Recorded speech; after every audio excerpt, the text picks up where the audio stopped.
course, you can talk about how to raise money and which markets to go after and all. They're all, I would say, details of the layers above this thing. Basically, you should answer these questions in your discussions, and hopefully it'll be very productive. So that's all I have to say. I think, again, this is for you here. So I will have Q&A. Start with the Q&A, any questions that you may have. I'm happy to relate this to anything that I have done. I'm happy to share the experience, although it's just not about me, but I'm happy to share. You can ask me any questions. Please. Yeah, what advice would you have for someone that loves to do something but hasn't figured a way out how to do it? What advice would you have for someone that have something that they're passionate about, that they love to do, but hasn't figured out a way to practically get paid for it, to do it practically? So give me more color when you say practically haven't figured out a way to get paid for. Is it something that others are not willing to pay for, or you have built anything that you think is going to be economic model sitting on top of it? Perhaps a service that others would like to have but are not willing to pay for. So there are many things which you build in which the person who's consuming it is not paying for it, but somebody else is actually enabling for them to use it, and they pay for it. And Google is a stark example. You do search, we love to search. We use Siri and all this. I mean, if Google puts $10 a month tomorrow, are we going to go to Bing like in a day? So we're not willing to pay for it, but we use it, but somebody else is willing to pay for it. So you may sometimes have to figure it out that maybe there is some other model, economic model that exists. The other thing is that if the first circle, if there are billions of people willing to, consumer industrial eyeballs, and many other terms, but if there are billions of people willing to use your service, but they're not willing to pay, somebody else will pay because they want their eyeballs. So maybe you think about other economic models. They do exist and they do work.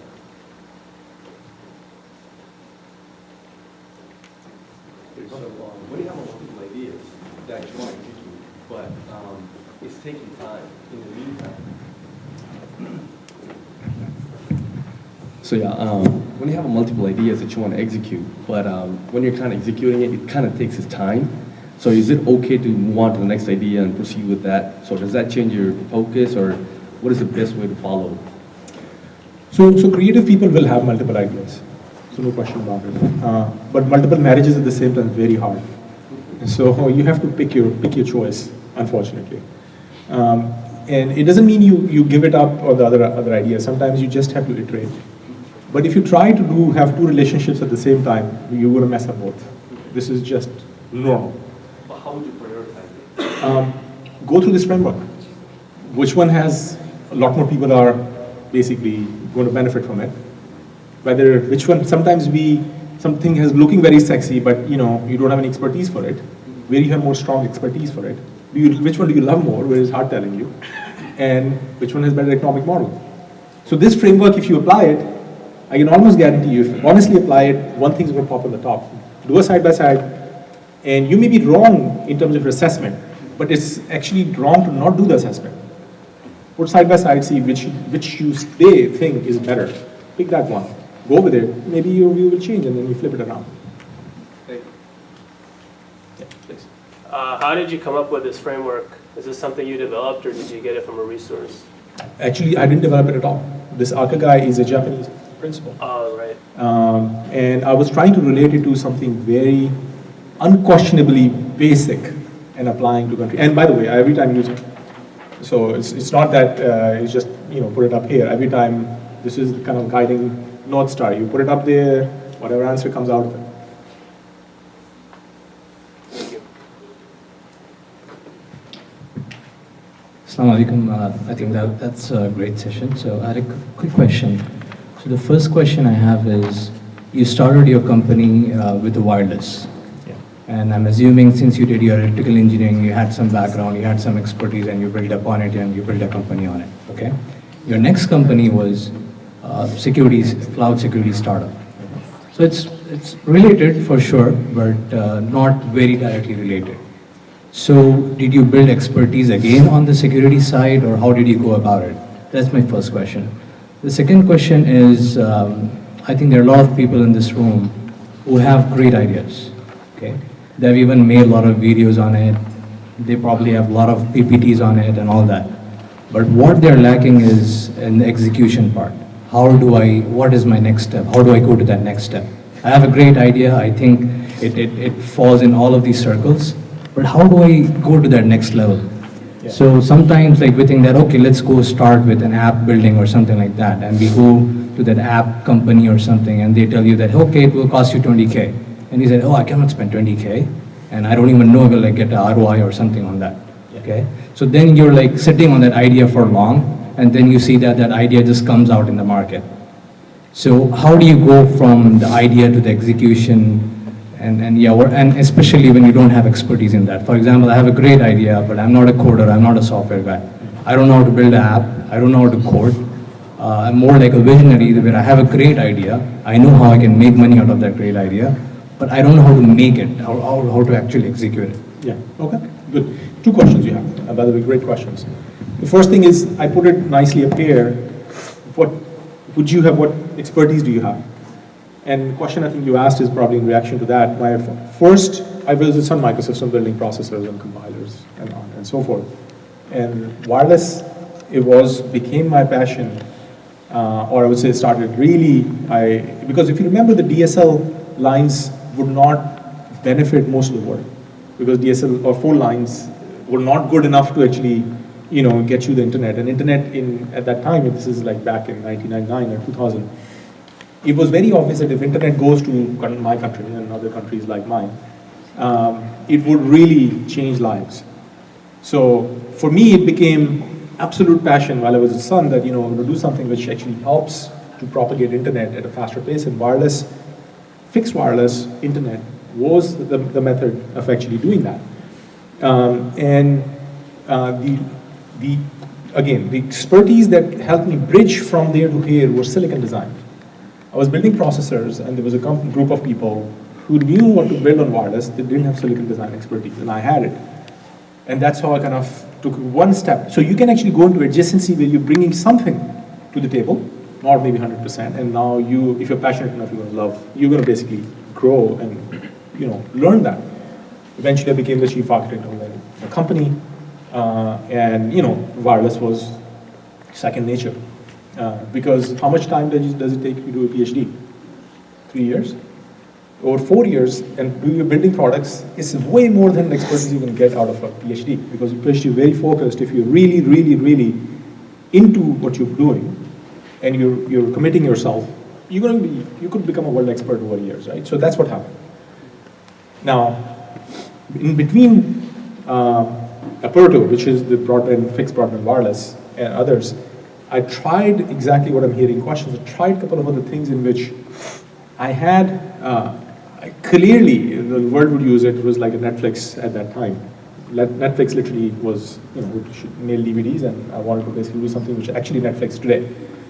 But I didn't have any credibility in it, and it failed. It's not on my resume. Or because it was a 6-month effort. And what I realized, and hence actually this framework really helped, was if from fixed wireless I could go to mobile, it was very obvious at that time that literally what I used to call the internet in your pocket is going to happen. And this is 2004. In 2004, if you talked about internet in your pocket, people would laugh at you. And by course, the whole concept was, can you take the fixed wireless and take it to what now called LTE, 3G and LTE, and what backend systems you need to build, high performance. There, one piece of the leg of the expertise, I would say, was I was an expert in the front end of the wireless, and I was building something in the back end. And very few people would argue the expertise level there. So, although I had done other things which I had to learn at Bichorus, because back end routing systems and high-end chassis and so forth, but we did it. And we did it to a point that we were kicking out Cisco, and we were kicking out Huawei and Alcatel-Lucent in fact, Alcatel-Lucent was selling a product, Nortel was selling a product. But you had to kind of go to a level where you're the best out there. there is nothing that is actually better than you, your team, and your company.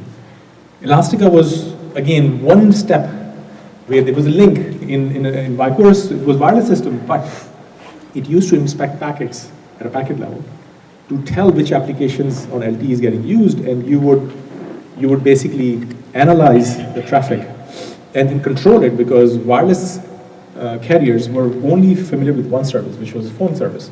But when internet opened up, thousands of services started going on it, Skype to Chatter to BitTorrent to Casa, and all of a sudden they were like, oh my God.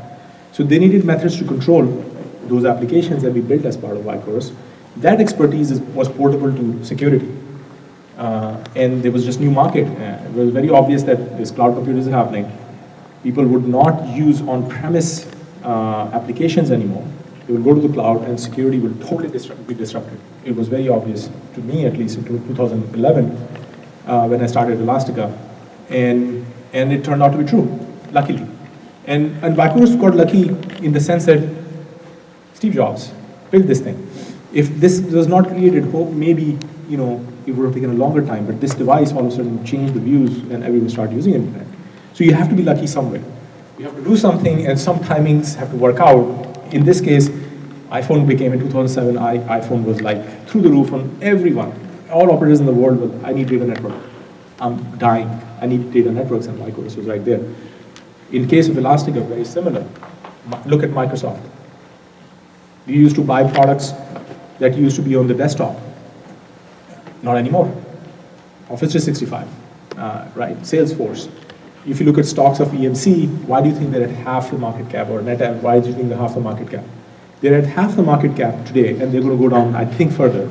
Because what they store, which is mail and SharePoint data and other application data, no more on-premise. It's all in Azure and AWS and Salesforce and Office 365 and Gmail and all.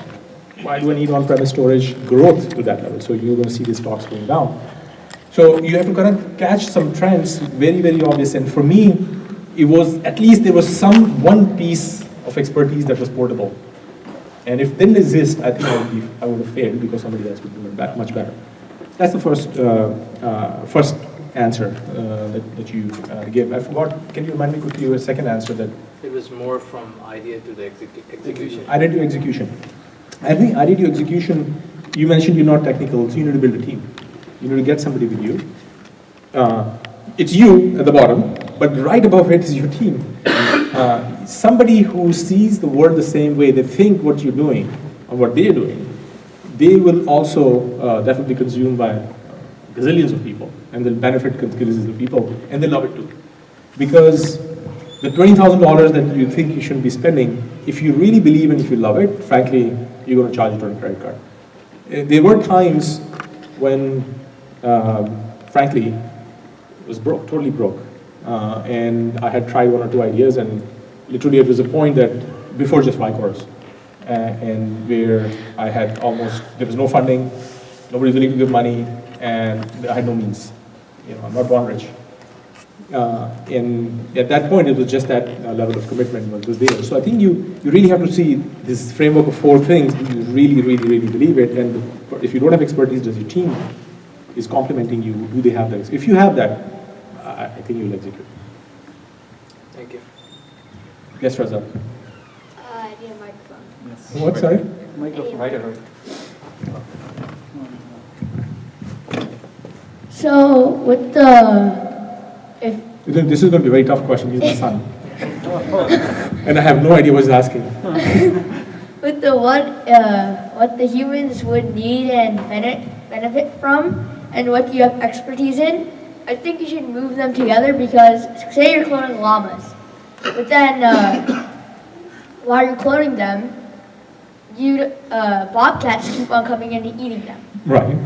So you probably need to hire a guy who also has expertise in trapping bobcats or something to save your llamas. Okay. If a lot of people have that problem, that their llamas are getting eaten up, and the bobcats are a wide problem, it's going to be a huge market. And I think if that is a problem, you should definitely... I'm saying what if. If, that's what you say. If that's an issue, then we should go do something about it. Sorry, my name is Penny, and I'm a healthcare professional. I'm okay. We're recording also. Oh, okay. The reason I mentioned I'm a healthcare professional because if I talk technical, I'm going to go blank right away. So, a little warning. Thank you so much for the whole idea. I think it's extremely, extremely important. The only I think I would like to ask you, have you considered applying an idea like a Muslim chamber of commerce kind of thing, where you can incorporate these ideas into applying businesses together? Because people like, for example, me, and I have also Dr. Hisham here, we are healthcare professionals, but we are, I think, I'm talking about myself, not you, not successful business people in a sense that we don't understand the business aspect of many things. So it's amazing to have these ideas incorporated with our field. And I'm sure many people agree with me. It could be in nursing, it could be in healthcare, maybe management, where we can put the ideas together, but when you apply it where we do a mutual benefit from each other as a community, that would not only boost the economy of the community, but also the mutual, I would say, benefits in terms of training and ideas and entrepreneurs, etc. So have you considered the idea of having such idea, like more of a... Yeah, so think of this way. First of all, when you mentioned healthcare, everything that we do is for humans. So healthcare is at the base of the need. So there's no market if there's no human using it, and healthcare everyone needs it. Since starting from when they're born, especially when they're towards going away. So certainly it's a huge market, and often technology people don't fully understand and appreciate those needs very well. So it is one of those areas which actually has a lot of room for cross-cultivation of ideas. There's a lot of inefficiencies in the medical system. Basic things look very complex, which many experts in the room here and beyond in this room would be able to actually help. So no question, when there is a cross-cultivation of ideas, having forums, or you basically, if you actually have some idea, I would suggest, instead of waiting for, some kind of a chamber of commerce or something, build advisory board. Build an advisory board, talk to people who you think, if it is at the overlap of medicine and technology, and of course business, then take mentors who understand technology. They may help you to hire people who are, more have that expertise, and maybe if that grows, that mentorship team can grow into something else. Because instead of waiting, I would say, you have an idea, start with the mentor team, and then go with it and maybe evolve into, no question about it, when we have more of these teams cross-cultivating, it can become some body. Maybe starting from body may not be, because everyone needs a purpose. And if you have a purpose you're giving to some advisory board, they will be engaged. If there's no clear purpose, it will be hard to actually put that. Yes, please.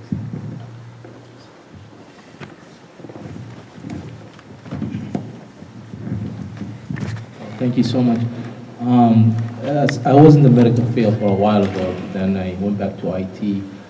So my question is, it looks like nowadays, even to do your own startups, you really, as you said, the competition is just ridiculous because you have all these investors who's pinching, and it comes down to also if you have a network team.